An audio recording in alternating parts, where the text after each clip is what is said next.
The village of Enchanting was a place where shadows lingered longer than the sun, and every rustle of the wind carried secrets. Among the thatched huts and red earth lived a girl named Amara. She was no ordinary child. Her laughter could calm storms, and her eyes shone like midnight pools that reflected truth no one dared to speak. But her gift came with danger, for in Enchanting there were whispers. A child who sees too much invites the spirits to take her away. Her stepmother, a woman of sharp tongue and sharper envy, fed those whispers like fire. She hated how the villagers loved Amara, how her father's heart softened whenever she sang by the hearth. One evening, as the sun sank into the horizon, painting the sky with fire, Amara's stepmother handed her a calabash bowl. Inside was cool water that glimmered strangely under the fading light. "Take this to the forest," she said, her voice smooth as palm wine but cold beneath, "and pour it at the foot of the old Iroko tree." But her eyes narrowed. "You must not drink a drop." Amara nodded. Yet as she carried the bowl into the deepening forest, the water rippled, and a voice rose from within. "Amara, beware. This is no gift. This is the beginning." She stumbled, clutching the calabash, her heart pounding. The trees leaned closer, their roots twisting like claws, and somewhere in the darkness, a pair of glowing eyes watched. Amara did not yet know. This errand would betray her. This water was not meant to honor the spirits. It was meant to change her forever. And so begins the tale of the girl who became a goat. Dear listener, what would you have done?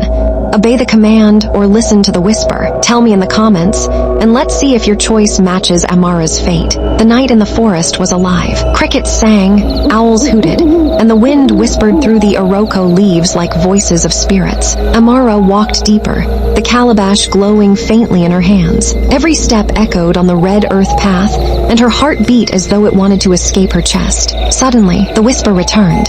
"Turn back, child. The forest does not forgive." The voice came from the water in the calabash, soft and trembling like an old woman's sigh. Amara froze.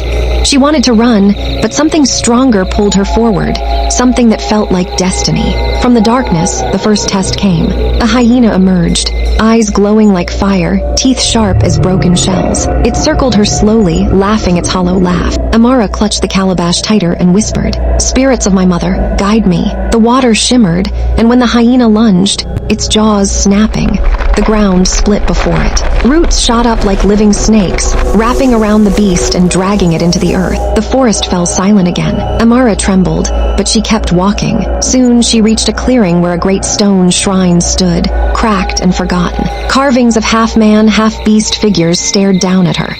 At its base lay an offering bowl, filled not with fruit or grain, but with bones. As she stepped closer, the calabash quivered in her hands, and then she heard it, a second voice. Not from the water this time, but from the shrine itself. "Daughter of sorrow, the curse awaits. Bring the calabash closer, if you dare." The air grew heavy. Her skin prickled. She felt as though 1,000 unseen eyes were watching. Her knees trembled, but she stepped forward anyway. The water inside the calabash began to boil. Steam rose, forming shapes in the air, the outline of a goat's horns curling like crowns. Amara gasped. The whispers twisted into laughter. And then, a hand, pale and clawed, reached out from the shrine itself, grasping for her arm. Would Amara resist the spirit's grip? Or would she become the very creature her stepmother wished her to be? The clawed hand gripped Amara's arm.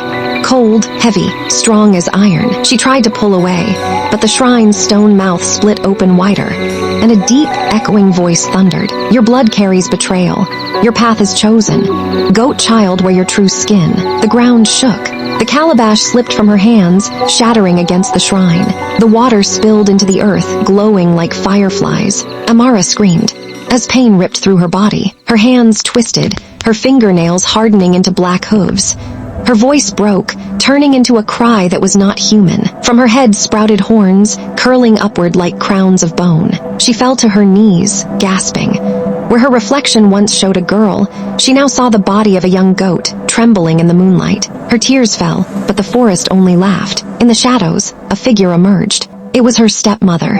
Clad in dark cloth, her eyes sharp as blades, she stood before the shrine, smiling coldly. "So the forest keeps its promises. I asked for your ruin, and it has given it. Now, Amara, you will never rise above me. You will crawl and bleat, while I take your place as daughter of the house." Amara staggered, her goat legs weak, her human voice gone. She tried to speak, but only sorrowful bleats escaped her mouth. The stepmother knelt, her cruel hand stroking Amara's new horns. No one will know the truth. They will only see a beast, and beasts do not belong in a home of men. She rose and turned away, leaving Amara in the shrine's shadows. The spirits' laughter echoed louder, circling like vultures. But in Amara's heart, something did not break. Something burned. Her body may have been changed, but her spirit was still strong. And deep in her chest, she whispered, not with words but with will, I will not remain this way. I will fight, even if I must do so as a goat. Above her, the moon split the clouds, shining on her horns until they glowed like silver. The forest fell silent, as though listening. And in that silence, Amara knew. The curse was only the beginning of her story. Would Amara remain a goat forever?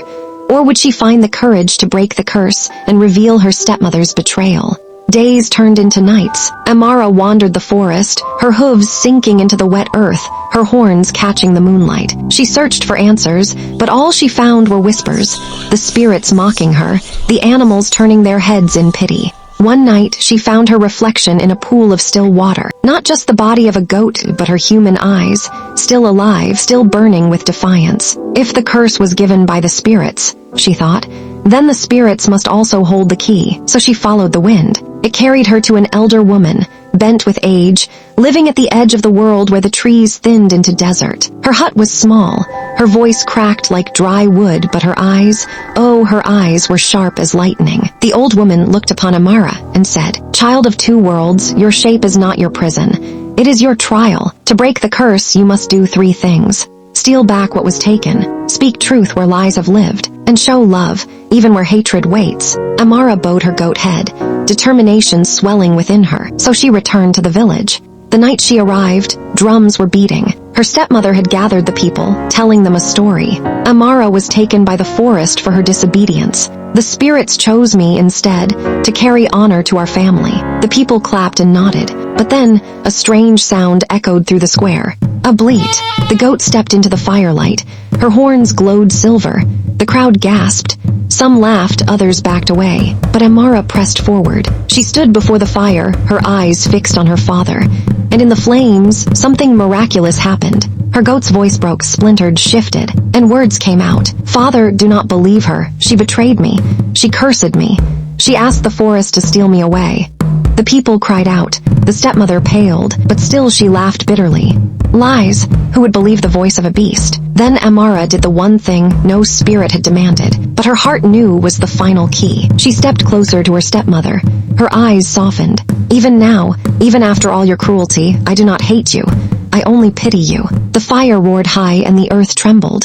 The curse broke. Amara's horns melted into hair, her hooves into hands, her goat's frame unfolding into her human form once more. She stood tall, her beauty shining brighter than ever, her spirit unbroken. The crowd fell to their knees, whispering her name in awe. The stepmother, trembling, was cast from the village, left to wander alone.